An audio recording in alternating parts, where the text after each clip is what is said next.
Tonight we'll be presenting you with the opportunity to hear practice, process, and philosophy from 7 Roycroft Masters in their mediums. At the close of the conversation, the public is invited to pose questions that they may feel of as interest before breaking for socializing and dinner. We are grateful for the gifts of these artisans' time and attention. So join me in welcoming our panel to this evening. We have Thomas Kegler, Master Painter. Thomas is an internationally recognized traditional oil painter inspired by the American landscape. He has been a Roycroft Master Painter since 2003, and he resides with his children here in East Aurora. And PerrySmith, Master in Clay. And PerrySmith's work focuses on both functional and sculptural form, and she takes influence from the Art Nouveau movement and a passion for studying nature. She holds a bachelor's degree in arts education and a master's degree in multidisciplinary studies with a concentration in ceramics from Buffalo State University. Anne has been a Roycroft Master for, I've lost it, a long time. A long time. She is also a past president of the Roycrofters at Large Association and the newest member of our incoming board. Her work was most recently featured in the Birchfield Penny Sylvia Rosen Art and Craft Media Biennial at the Birchfield Penny Art Center. Welcome Peter Potter, Master in Photography and our current president. Peter has taken influence from Rix Jennings, Charles Birchfield, and R. Crum. And in addition to his work as a photographer, he is a lecturer and educator. He's been a master since 2020 and was the first photographer to do so. He currently serves as our president. Henry Schmidt, Master Sculptor, holds a BFA in Painting and Illustration from Syracuse University and has a storied career with Fisher-Price Toys, WKBW TV, and currently works in conjunction with the Buffalo Maritime Center. He has been a Roycroft Master since 2020, I believe, and has completed commissioned works which include the 155th New York Infantry Regiment Monument and commemorate the Civil War Regiment, which was incorporated into the Naval and Servicemen's Park at the waterfront. Gerald Smith, Master in Clay, has been a master artisan since 2007. He studies both in functional pottery and sculptural pottery, and his work focuses on incorporating industrial elements left behind in the Rust Belt areas of our country, particularly along the Buffalo waterfront. His work has been shown nationally and locally, and he works out of Snyder together with his wife and fellow master artisan, Anne PerrySmith. Thomas Pafk, Master in Wood, is a master artisan. He is nationally renowned for Roycroft Renaissance custom furniture, formerly employed at Fisher-Price before establishing a freelance design practice, which eventually merged into artisan status in 1996. And he has been a master artisan since 1998. He also serves as a past president and is the current vice president of the Roycrofters at Large, as well as the Mark and Jury Chair and Festival Chair of the organization. And our final panelist is VanOstrand, who is a Roycroft Master Metalsmith, has a Bachelor of Fine Arts degree from the University of New York at Rockport, and studied under metalsmith Thomas Armukusen, an internship at that studio. He works through the present day and is currently an art educator here in East Aurora. He has been a Roycroft artisan since 1999 and a master since 2002. He currently serves on our board as well. So welcome. So we have a wide range of topics that we could go through tonight. And I've asked the panelists to submit questions that they feel may be of interest to the larger community ahead of time, which they were provided with the opportunity to review. So I think what we could start off is a good question from Anne PerrySmith, was on training, education, and apprenticeship. So part of our organization involves mentorship, bringing up artisans to a level where they can work independently and then excel and become masters in their own right. So what was your training, education, or apprenticeship? And how do you continue to develop your skills as you move forward? And anyone from the panel that has something to share to this question. I'm basically, I started I have a degree in model making, which is really obscure. I used to build scaled models for architects, developers, worked for Fisher-Price right out of college. And luckily for me, my career kind of morphed into furniture making because I would build a model for like Simonelli development, and then it'd say, can you build a display stand for the model once the building was built? And then they'd say, can you build bench seating for our lobby? Can you build reception desks for the various businesses that were moving in? So without me knowing it, my career kind of morphed into furniture design. And I was lucky because basically model makers are non-existent now. They're not necessary because of 3D printers. So when it comes to furniture, I'm pretty much self-taught, but I basically feel that that's what I was meant to do. So, is anyone else? Ron, you worked as an apprenticeship at one point. Do you have anything to add to that? Yeah, it was a great experience. And really, throughout my education, you missed it. I have a MFA also from RIT, School for American Crafts. Apologies. And in both of those environments, I had really good instructors who really kind of drove me into education myself. And I look at this as being something that's almost an obligation to kind of pass on what I've learned through those internship programs. And even now, I do workshops where those students go on, and I mean, Dave Tendo over here, he took one of our workshops at one point in time. And there's some others also. I find when you teach your craft, you really learn to master your craft. So there's a great value in any apprenticeship or internship. And you recently retired from 25 years of arts education. Do you have any 33?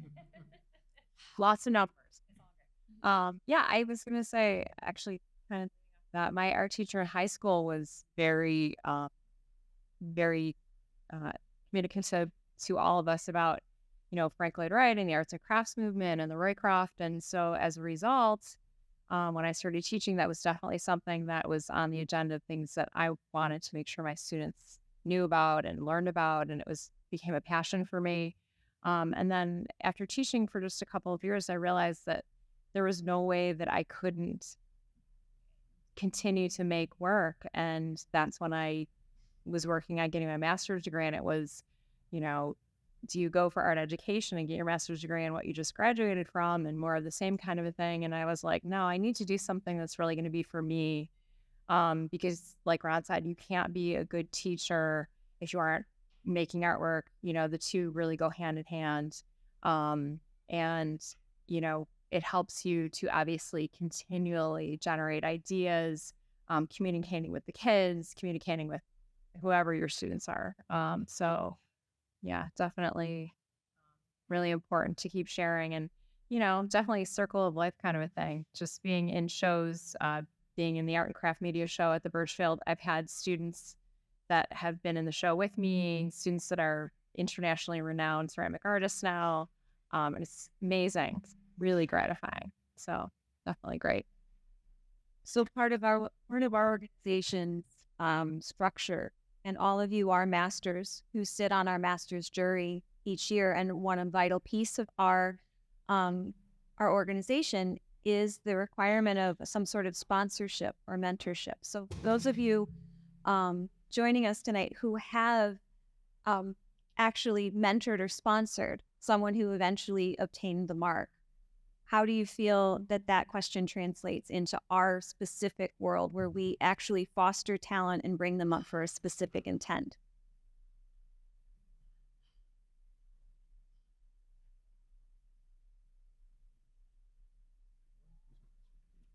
I think it's just a really, it's a huge component. Like if we don't obviously encourage people to make work, it's not like a competition. We want to make sure that we generate people that are creating artwork that's at the same level that we've established as being, a premier elite group, which no apologies on that. We want to make sure that people are working really, really advancing in their craft, moving forward. Otherwise, we're going to die. So the fact that things are growing, things are advancing, this is all positive to keep things going. You just Yeah, exactly.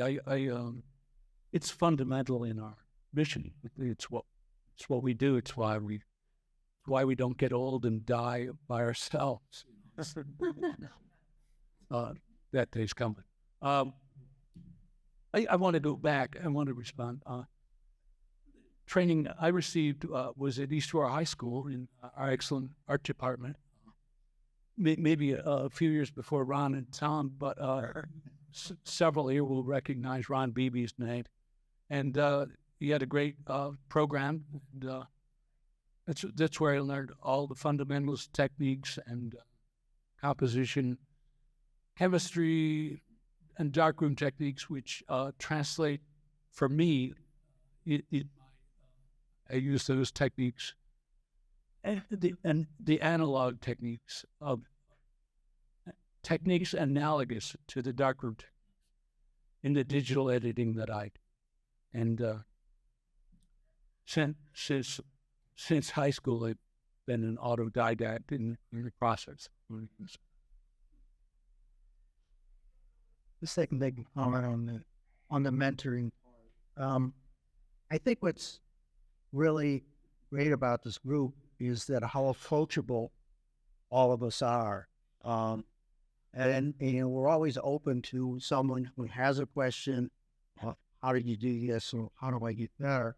And I think it's when you do work with somebody that has that genuine, desire to be better at what they do, I think it's invigorating for us too. I've been working with one individual, and and it does give you a feeling that you're just out there just doing your own work and showing it. You're actually helping someone to get better at what they want to do, get better at what they do want to do, and I think that's one of the reasons that attracted me to the group. And again, I'll just say it again. I think everybody here, and most everybody in the group, is very approachable and willing to share what they do and how they do it.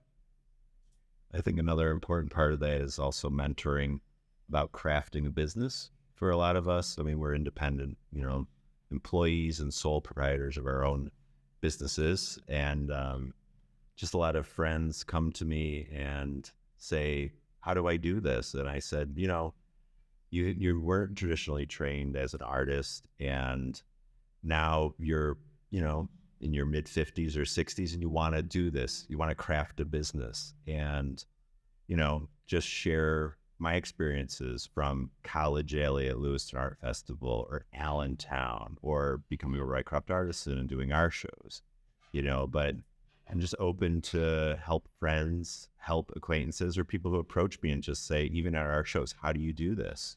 Give them, open the door a little bit, share. And that helps increase our organization, and it helps bring more art into the world to enjoy. So my question, as a follow-up to all of those statements, is at what point does skill stop and creativity take over? Because that's a complicated question in our world, right? Because there's that question of high craft and low art and fine art. Where does fine art and craft intersect? So any responses to that from the group? Kind of jumping in as a painter. I don't think that ever stops. The journey of always honing your craft, taking it to another level, combining with creativity, it's a never-ending dance. It really is. Every time I'm at the easel, it's a new challenge, and it has to be solved, both technically, but it starts with the concept, and that's when that's what I love about painting is it's because I'm not working much from photographs. I'm working from memory, from studies I do in the field, and ultimately trying to bring those into a strong composition. So there's the concept, but every time I'm on that canvas, it's definitely problem solving, and that plugs into the skill development. And sometimes I'm referring to painters that I aspire to. I'm looking at Hudson River painters that perhaps were dealing with a sunset in a certain way, try to dissect their process and how to capture that, but also, imbuing this sense of wonder within my work, which is a big part of it as well. So I love that about it. It's I don't think this skill ever ends, and then the creativity things, at least on my end, it's always a dance between the two. I think following up on that also, it's the challenge. I get a lot of people that come through my shop and they ask, what is your favorite piece to do? And my favorite piece to do is the one I haven't done yet. It's always the challenge, because if you get stagnant and bored with doing the same thing over and over again all the time, there's nothing like just trying to figure something out and just pushing yourself to make it happen. It's a common question I get too. What's your favorite painting? It's literally whatever's on my easel at that time. Otherwise, I wouldn't be doing it. Yeah. I had a quote that I posted in my classroom that was something to the effect of the master has failed more times than the beginner has even attempted. And I think back to, just being an undergraduate and learning how to throw on the pottery wheel and being there 24 hours a day, certainly building a community there, in essence, because it is so labor intensive what we do, being using craft materials, and just, being beaten and going home and getting up the next day and going back and finally you get it, and then being at this place now and sharing that with your own kids in class and telling them, listen, like I said, that quote, go back to that quote. It takes this huge amount of time, and then once you've got that, then the rest becomes this easy thing to be able. Easy is a relative term. Easy thing to be able to do. I can pull all of those really cool elements from, just looking around the room or looking around the ground or looking around outside and pull those things incorporate into that skill that I've established that I can just do automatically without thinking now. So it is, the quote, right? The craft is so long. What is that quote? The craft so long, or the life so short, the craft so long to learn or something like that. And that is absolutely, the truth. So, encouragement definitely to people that, as Jerry said, are older doing this, that you're embracing something that's going to take some time, certainly, to get to that place. The struggle is real. And on the question of skill, where the skill drop off, the skill and the creativity begins. And I think sometimes, I work with people, even in throughout my whole career, and there is a point that you lose sight of things sometimes because you're enamored with skill. Okay? And that skill becomes paramount. And then all of a sudden, you've got this great thing that has this amazing skill, but doesn't tell a story or doesn't communicate. And at the end of the day, that essence of that little bit of communication I think, is the thing that you really need to makes work good. And I think it's a hard thing, because I see a lot of people's work and they are enamored with the skill level. I have to be this, has to be this way. And then they give that, but it's a very boring piece of artwork. And it doesn't have It's not communicating the story. It's not telling. If you look at painting or sculpture, there's a lot of imperfections in that stuff, but you don't see it. You never see it. What you see at the end of the day is that story. Skill is important because if you can't, you have to have that level at least to communicate what you want to do. And hopefully, as Ed says, this becomes second nature. Skill is just now there. It's pervasive in what you do. It's what you do beyond.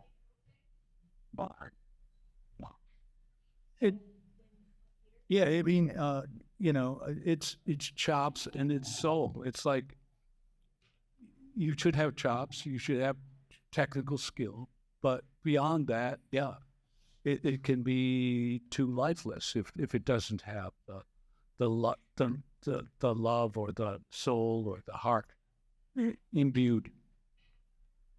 So I apologize in advance for subjecting you to this question, but then building on those points, which is most important, head, heart, or hands?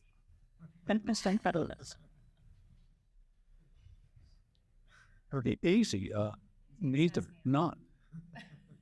It's a triumvirate. That's why Ruskin brought them forth. Yeah, but the difference there, when you look at that head, heart, and hands, okay? I can teach you head. I can teach you hands. I can't teach you heart. So you need the three. You're right. It's a trinity of success right there. But again, I'll repeat it. I can teach you hands and I can teach you head, but I cannot teach you heart. So I think once you get to that point where you do have that head and that hands, you need to need to go deep into yourself now to take those two other skills or those two other mentalities and then be able to really sing what you do. I don't know if I don't know, I'm not sure who made this quote. I think it was Gauguin, but he said the difference between good and great is enormous. Yeah, I've been teaching at the high school for 25 years, and I often say that when I see a successful student, it's often a melding of the three things we refer to as head, heart, and hand. I kind of refer to it as passion, work ethic, and skill. Of those three, to me as a teacher, the least important one is the skill, because that's the easiest to obtain by far. And when I see those students that have really been successful in the arts years after they graduated, it really was that melding of the three things. Thank you for that. Any questions from the audience before we move on to a new topic?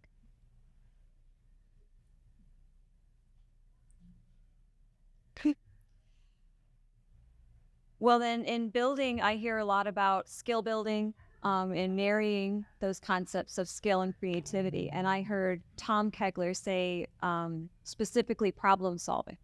So there's a lot of problem solving in art. So moving on to the question of community and collaboration. When you are working through those problem solving issues, when you're stuck, you're in crisis, you can't move something forward, who do you go to? Who do you go to? As masters in your medium, where do you find collaboration and assistance? Whether it's assistance for spirit to move the energy along or problem solving for a specific skill. Vibe it easy out. We share a studio, Ann and I. So there's critiques while I'm still throwing, while I'm still sculpting, and we share a lot of back and forth. We'll take a break, a lot of sharing in that. And I think at other times during the year, just the Roycroft shows, when we get together and people come into our booths, other artisans who are in the show, you get a lot of great feedback, patrons or, viewers at a gallery, at an opening or something like that. It really, you need that. You need the public to give us feedback, and Thomas will come over and have dinner and we'll talk about a clock that's on the wall, or we'll we'll talk about a doorknob, but it's great to socialize and talk about skill and form and all those points with other artisans. I think one of the nice things about being in an artist group or an artisan group is you get pushed by other artisans. Like I myself get pushed a lot by James. James from Mission Guild, James Miller, he has a tendency to just really reach out there, and we push each other really hard. And that's made me better over the years, definitely. Yeah, I mean, as a teacher, I, kind of think back to, especially as a fine artist or a painter, when you're in high school, you have critiques, you get input from your peers, your teacher. When you're in college, kind of the same thing, gets a little bit more formal and maybe more intense. You're in that collaborative atmosphere. But when you become, let's say in the professional world, it can actually get pretty lonely. You're often working in a bubble in your own studio. So the way I've kind of mitigated that is I invite some local fellow artists that come over at least once a month, and the requirement is you bring a piece of art, and we enjoy a beverage and talk about each other's art, and I relish that. Because again, working in a bubble, sometimes it's hard to assess maybe something that is a challenge, and that always comes up in these little gatherings, and we push each other in a very friendly way, but also aren't afraid to say, you need to move this in that composition, or the color's not quite right. I think that's what we want, because we need people with similar visions, kindred spirits, but also that open-mindedness. I think that we're our worst critics in a lot of ways. Like, we're super hard on ourselves, certainly. We wouldn't be doing what we're doing if we weren't. And so that's a huge piece to it too. And I think I know that ceramics is a little unique in that it's super community oriented, from you're doing your artwork, you're making your sculptures, you're making functional ware. And then at the end, you're eating around a table, using that ware to eat from, and super shared environment. So it's fostered from when you're just starting in that way. And I am incredibly grateful that Jerry is, there. The last couple weeks, I'm like, hey, come here. Gets home from work. I'm like, what am I doing? And he's like, that's okay. And no, that's thanks. That's all I need. So it's great. It's super grateful, but also just having friends, like what Tom Kegler said, that, we're having studio visits, we're doing things of that nature to, just keep a fresh eye, because certainly now we're living in a bubble to an extent. So you want other voices as well to influence what you're doing. And being a teacher, especially at a high school, if they see your work, the students, a lot of times they will just be so, oh my gosh, that's so great. And you're just, wow, that's not, you made it as an example really quick to show the kids or whatever. So, and you can inflate your ego wrongly if it's only those voices. So you got to be careful about that too. So the other thing is, when you look at that challenge, where is it coming? Where does that come from?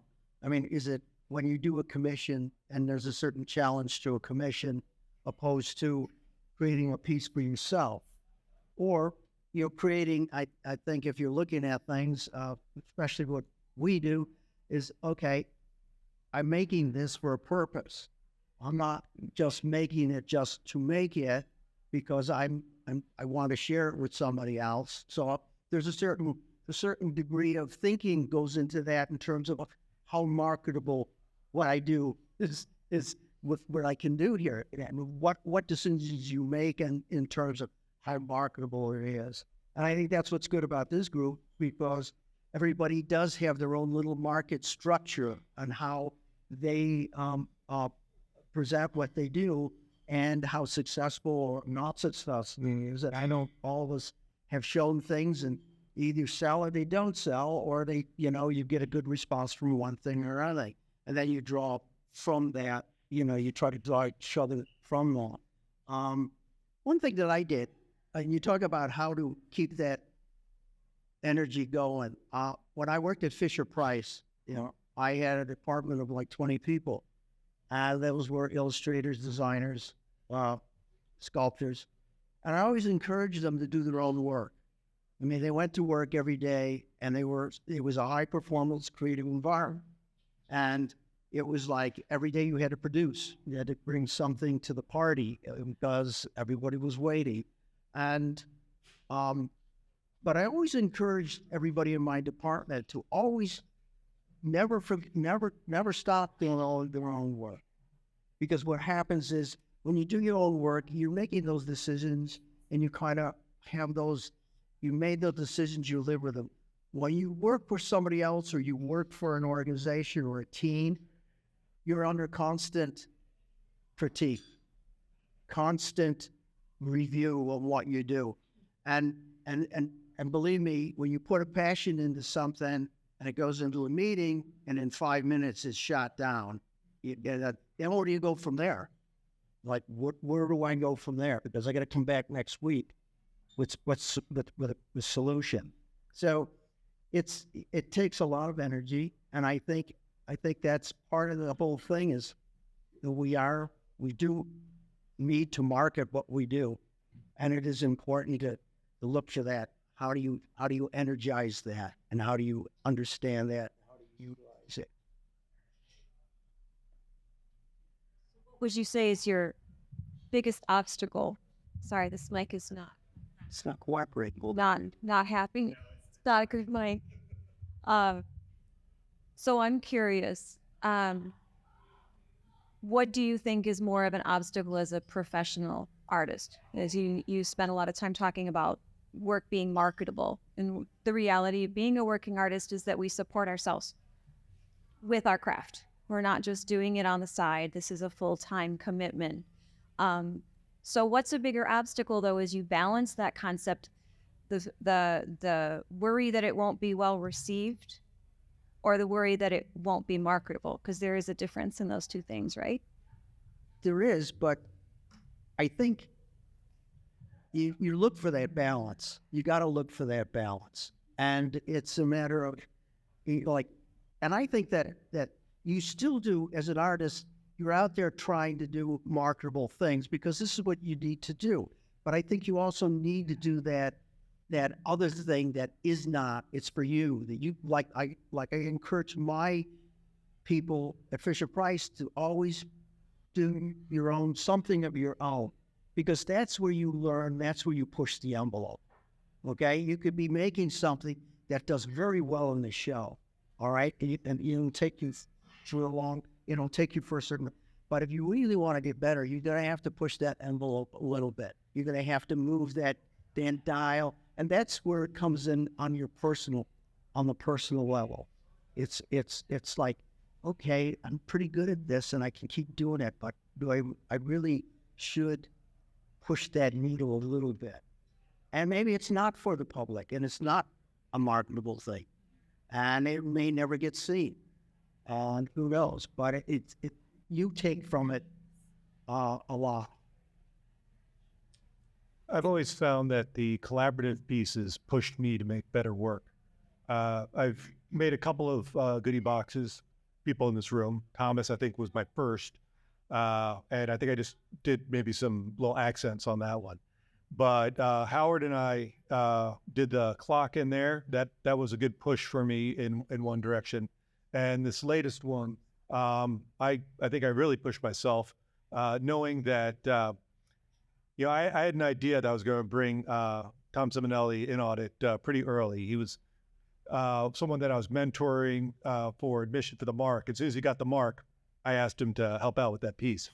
And I was pushing myself a little bit on that box. Box is outside of my comfort zone. And the design was going pretty well, but I totally redesigned the entire top as soon as I saw his leather piece.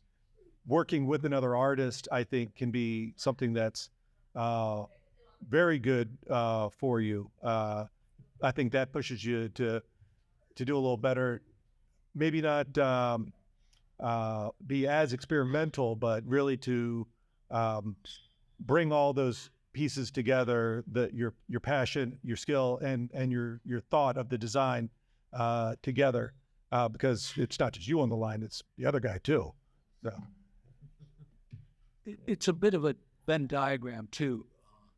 You can have those two lobes of it where, okay, I really feel good about this, and this is drawing on my creative power and skill, but it's not going to sell. But I think you have to do that work. I think that is expression that has to be done. And that third intersection that validates it commercially is, yeah, it sells too, so that's okay. Then you can have those other two lobes that go together. It's like, well, it sells, but it isn't really satisfying to create it. You have to figure out a way to create both. Candor. Any questions from the audience? This is meant to be interactive. Your questions are welcome. Can we ask them questions? Sure.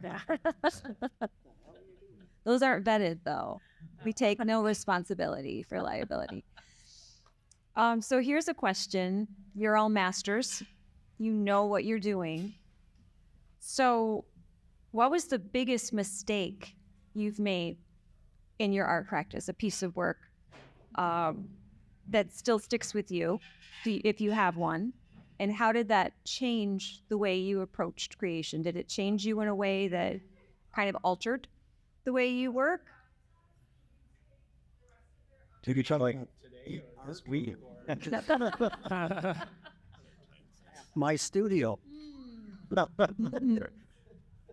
There has to be, if there's one that sticks out, or if you have a thought to share along that vein, because we all know that happens more than we like to admit. I don't make you guys make any mistakes. I don't make. Well, you're a master. You don't make mistakes. Maybe like building upon that question again as a teacher, I commented to a student today. It said, more amazing pieces of art have not been made because they've been abandoned.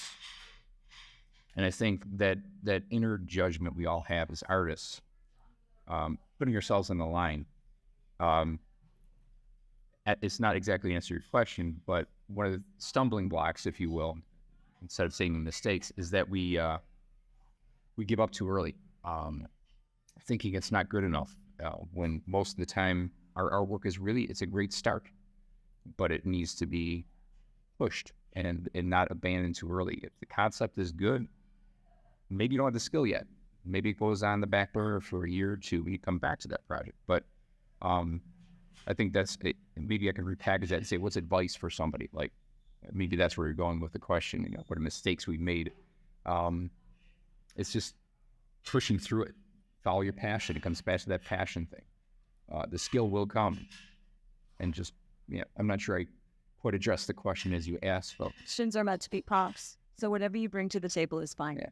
So it sounds to me as though the biggest mistake would be a lack of perseverance. Or just being, like Anne said, being too hard on yourself. You should, as an artist, always be questioning and maybe critical of your work, but not to the point where it's being a detriment to your art making. I don't think it's much like when you say mistake. What I make is it a waste of time? Then I did this and it was a mistake.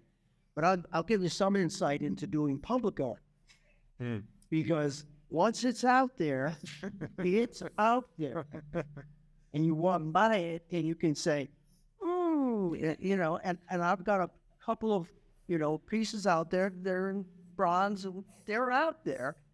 And every time I go by it, I kind of do a little of this, like I would have done this so much better now than I did then. So I think that's, but I wouldn't consider that a mistake. It's not a mistake because you did what you did at the time, but it's a reflection. And you do, and like I said, I look at the piece and I go, okay, let's move along. But you'll find that, especially in public, something that's going to go up and it's going to be in the public for a long time. So that's always an interesting experience.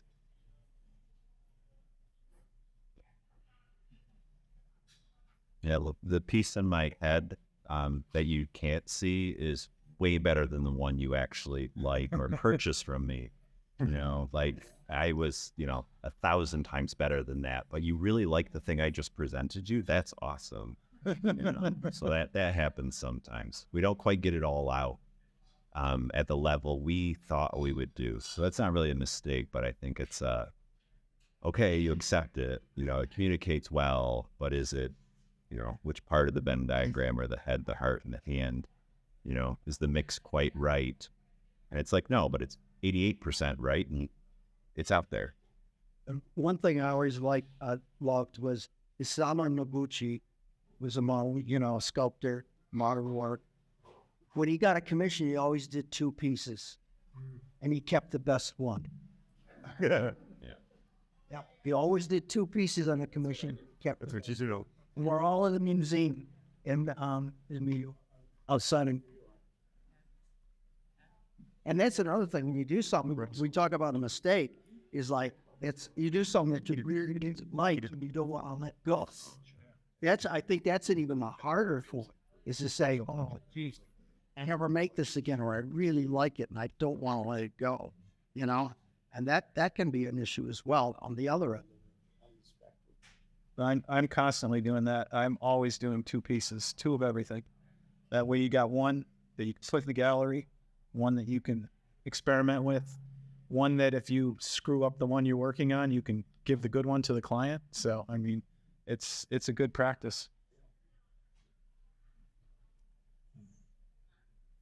I feel bad for sometimes dating my work as a potter. You scratch your name on the bottom, the date. So at a recent show, yes, there was a piece there from 1995 because I loved it for 30 years. And then I didn't love it so much, so I brought it to the show and see if it would sell. So sometimes that happens too, where you make a piece and it really speaks to you and you outgrow it, but it still could speak to others and it could, still have a life somewhere. So maybe that gets back to elevating craft versus fine art versus I sculpt for myself, but I make pots for you.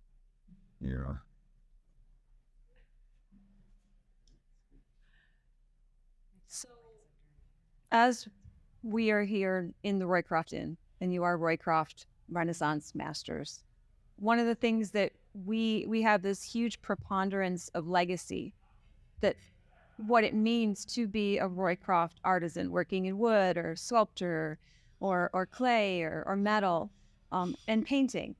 So how do you balance, specifically, I'm thinking of our exhibit last year where we specifically chose pieces that were outside of the standard canon of Roycroft to show the evolution that the movement is underpinned by skill. So how do you address, because several of you are more sculptural, modern sculptors that aren't necessarily working in the traditional Roycroft style. How do you balance the legacy of the movement with evolution in your personal style? I think it's you're carrying the legacy on.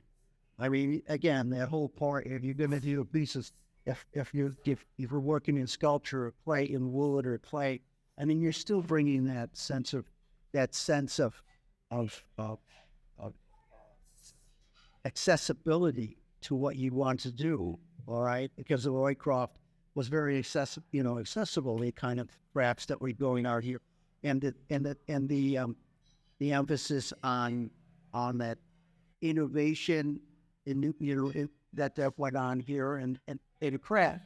So I think that carries through what you do. It doesn't necessarily have to look like it has all those elements of pure Roycroft, okay, in terms of how the design and form works. But you still have the essence of that Roycroft in what you do, okay? And you might find little bits and pieces of that, worked into what you do. But I don't think that's in my opinion. That's just my opinion. And I'm always saying that, the movement itself had that sense of initiative, had that sense of innovation and skill. And innovation and skill doesn't mean you do it this way. It means you do it your way and you explore out that way. So I think you can have the spirit of it, not necessarily the exact reproduction of it. I agree with that. I get asked a lot as Mark Jury chairman, do you have to work in the arts and crafts style to be a Roycroft artisan? Absolutely not. It's really about the quality of your work and the vision that you have. It doesn't have to be Roycroft. It doesn't have to be arts and crafts. We take a lot of ideals from the arts and crafts movement, and we do make things with our hands and head, heart, and hand and all that stuff. But again, it doesn't have to be one strict style. It can be anything, as long as it's of a good quality. I always think the most interesting pieces are the ones that are shocking. Like, you know, maybe it's in the material, but it's completely like, you know, different subject matter, different idea behind it, different, you know, that you would never have thought would have come together.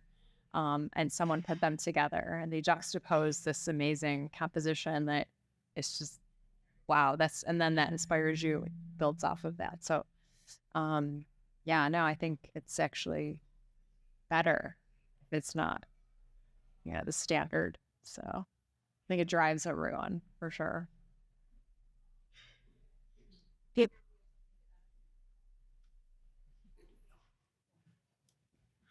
Being the photographer that we weren't going to let in. I don't know. Being the photographer that we weren't going to let in. I'm gonna get sitting. We are at 7 o'clock and we got started a little bit later, so we'll have a couple more minutes. And we've landed on some heavy things tonight, a lot of philosophy. So a quick throwaway that I do warn you is going to lead to something heavy before we're done. Sketchbooks. Do any of you participate a sketchbook? How do you keep track of ideas that aren't fully formed? What do you use? I think a sketchbook's one of the most important things you can do. I hired a person on their sketchbook at Fisher Price because it showed me that person could think with a pencil, and it wasn't finished work, but it was filled with concepts after exploration after exploration. And I'm a great believer in sketchbooks. And when I worked at Fisher Price, you know, I sat into more marketing meetings than I ever wanted to ever sit in my life, believe me. But I would sketch throughout those things, and they would come up to me and say, "What did you draw? What did you draw? What did you draw?" You know, so it's kind of a stream of consciousness that happens, but it's an invaluable tool. I consider it an invaluable tool. And drawing after drawing after drawing, and you will go back and look. If you like, again, we talked about, well, maybe I'm challenged with an idea. Where do I go? If you got a lot of good sketchbooks and you can page through those and say, wow, this one works beautifully for this. You're already in a ton of solutions sitting in front of you. And I think that's what your students, the sketchbook is paramount. All artists and designers had sketchbooks all over.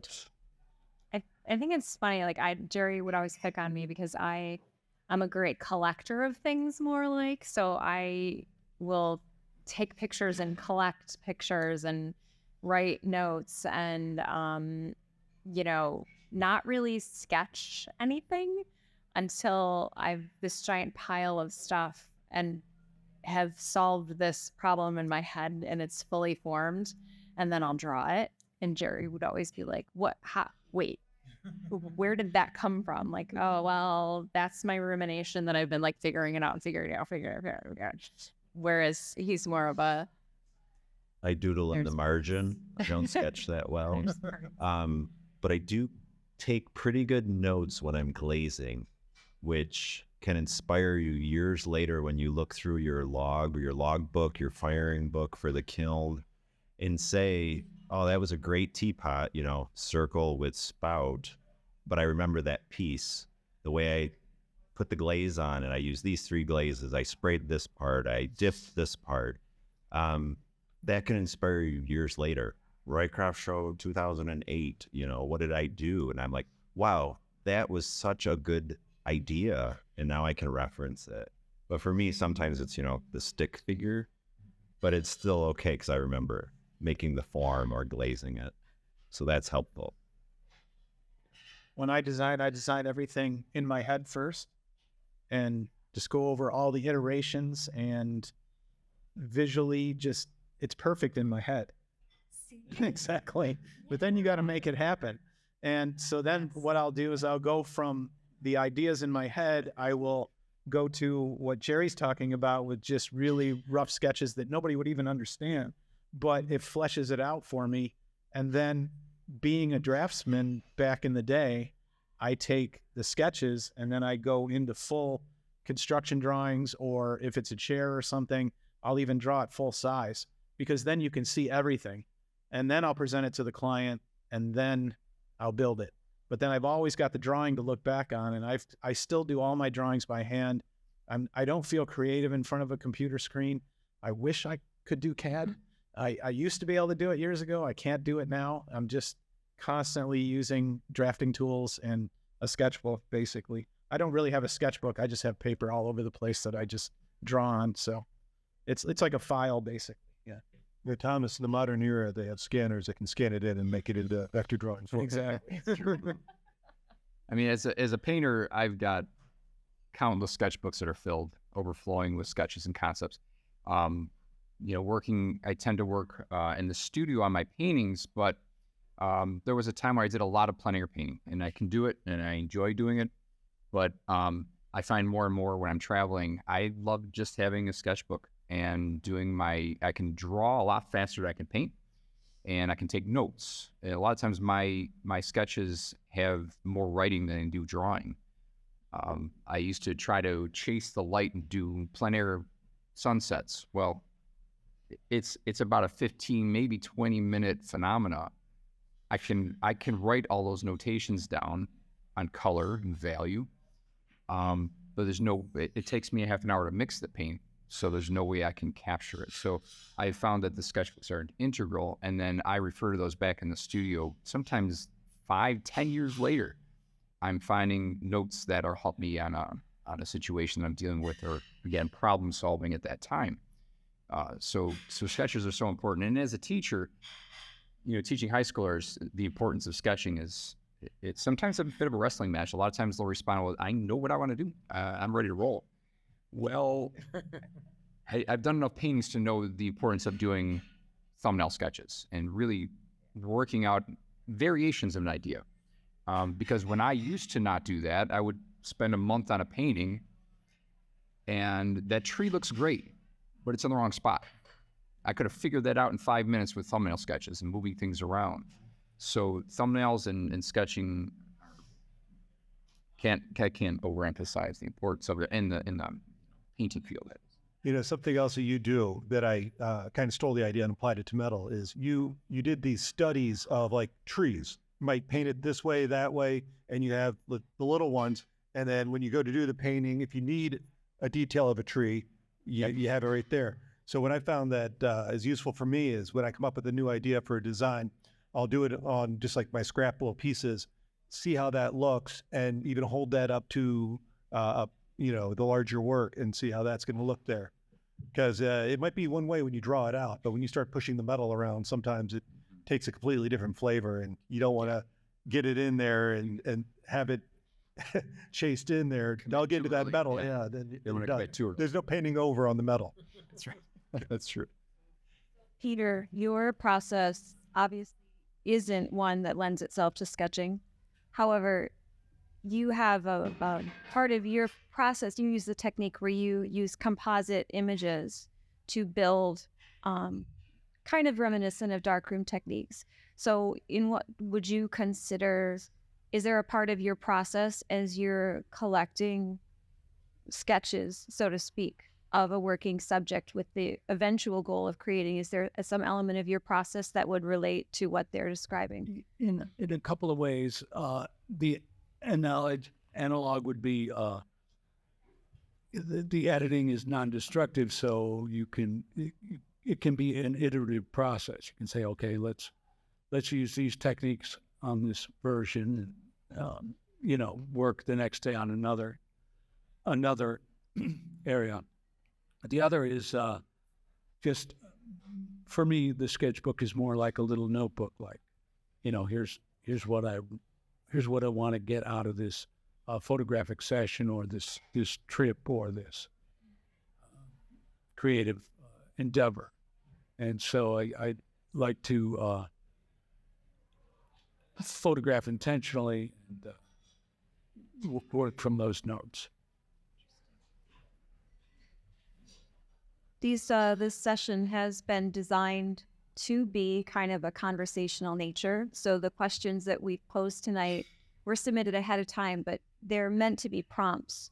So before we close and we bring the audience in, if they have anything that they'd like to ask, is there anything that you as masters would like to share organically that's occurred to you as these questions have been flying past you that you didn't have the chance to speak? One thing I would like to just say at the end and touch just a little bit about, and we talked about it back and forth, was that collaboration. And I think that's a really important thing. And a lot of artists think that, oh, I have to do this on my own, and they don't really seek collaboration in any way. Or it's a really great experience when you can create something in a collaborative way, and you see your contribution accents somebody else's contribution, and it is a very, very cool way to work. And a lot of the projects that I worked on, especially the large monument projects, were total collaboration. I have a friend, Bill Koch, who's another sculptor, and we work in tandem on things, because I could never achieve this stuff on my own. And going back to my experience at Fisher-Price, it was 100% a collaborative effort. There was no individual coming up with a single idea. It never happened that way, and it was always a collaborative. And it's just like, design by committee is the worst thing. But if it's done right and the spirit's there, it could be an amazing thing. Yes, Dave. I wanted to ask Thomas Kegler, does the concept come first, or does the title? So the question was whether, when I'm all done. I'm sorry? for our live listeners, the question was, does the concept come first or The title? the title come first for Tom Yeah, Kegler? for me, it's always the concept. I'll ponder the painting when it's done. What is this about? What journey did I go on through this mentally? If it's a painting of a specific place, what did I feel? Why did I want to paint that? Sometimes it's a single word, like solace or something like that. And then that'll generate the title. Yeah. All my work has Bible verses. I think that's what you're probably alluding to. So for instance, let's just say it's about solace, and then I'll actually do a Google search and I'll say Bible verses for solace, and I'll be 50 of them, and one will just be it. And I let that kind of direct itself. And it's meant to be kind of organic, to let the viewer look at the painting and intentionally look up the verse, and then hopefully find some kind of connection between themselves, the verse, and the painting, trying to make that kind of interactive.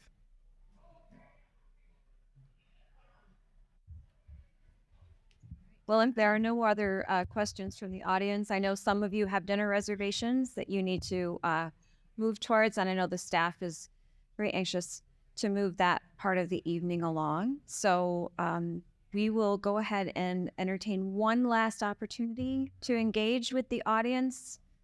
And then, yes. And then if you toy with other media, and how does that make you feel when you're not in your medium? Very good. So the question was whether some of the masters work in alternative media and how that makes them feel to work in one that is not something that they consider themselves necessarily adept at. I think it is. I work in a lot of mediums. I do sculpture, I do painting, I do graphic design. I mean, because my career has been varied across so many different disciplines in terms of commercial art. And you rise to the occasion. I worked at Channel 7, and I was working on helping somebody with an animation project. Never did animation in my life, right? But I was helping them with it. And he left to go to bigger market, and they knocked on the door. They said, "Can you finish the animation?" And I'm going, oh, and I said, "Oh, yeah." I just said yes. So I'm in the room animating on the phone with the guy. He's showing me how to do it, right? And at the time, they're looking for an art director. I did the piece. I did the animation. It was an opening for a commercial. It worked great. The general manager came in. He said, "Kid, you got the job." So you shouldn't be afraid to explore in medium. And it's probably something that, it's kind of a curse too, because I was always enamored with trying something new. It's woodcuts, it's painting, it's lithography, whatever it is. You do it. But I would encourage you to do it. But it can, at the end of the day, become a curse, because it does take you in so many directions. And I always said I'm very envious of people like Tami, who really has the ability to focus on really what they do, what they do and the way they do it. I would be willing to bet that each and every one of us up here has worked in other mediums. Constantly. So, yeah, I think that's a definite. You specialize in one, but you can work in others too. Yeah. To touch on, I'll release all of you to dinner reservations. Hopefully you've made some. As always, our little journeys are followed by a period of informal conversation and mingling and socializing. You're welcome to stay and engage with the artists on panel if they feel compelled to do so. They might be a little tapped. Most of us know many artists are introverts, so they may want to run, in which case I suggest you block the door. So if you have not yet made a dinner reservation and you do intend to dine, please make sure to let the staff know that you are attending Little Journeys for a reduction in your meal. And hopefully you stay. The continued success of this series does depend on how successful it is for the inn. So make every effort, hopefully, to keep coming back here and showing up and encouraging this. If anyone here is not yet a member, membership opportunities are on your way out the door. Please check in with someone on the way out. And there's also opportunities to fundraise for the goodie box. Our next little journey will be here on December 12th, and we don't have details to share yet, but we are working on a very special performance that will involve the Roycroft Chamber Music Festival. Not only is this performance a celebration of the season, it is also a celebration of the 30th anniversary of the Roycroft Chamber Music Festival and the work that they do both here and in the greater performance arts community in Buffalo. So hopefully you'll attend, and please mark your calendars for December 7th and 8th for the Roycroft Winter Festival, which will be at the Park School in Amherst. And it is officially the largest winter festival we have ever done, and I have been tasked to find Santa. So I'm sure it'll be exciting times for everyone. So as a final closing, thank you to our volunteers. Thank you to our panelists. Thank you to the staff at the inn. And if you enjoyed what happened here tonight, tell a friend and bring them back with you next time. And we'll see you in December.